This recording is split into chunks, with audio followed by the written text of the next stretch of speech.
Hi guys, let's prepare Mexican salsa with peppered nachos. Take tomato, onion, green chili, garlic and coriander, chop it.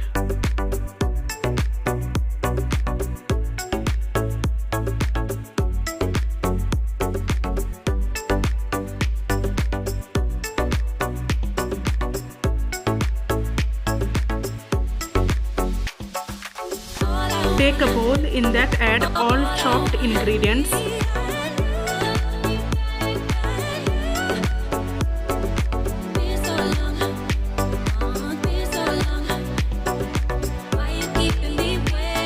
Then add pepper powder, salt, lemon juice,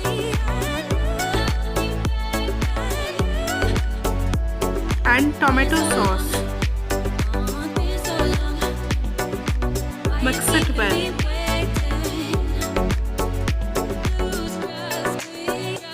Then take a pepper, cut it into pieces and then fry it.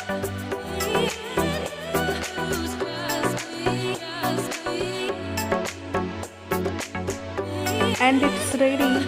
It's delicious and a perfect snack. If you like this recipe, then comment below, like, share and subscribe.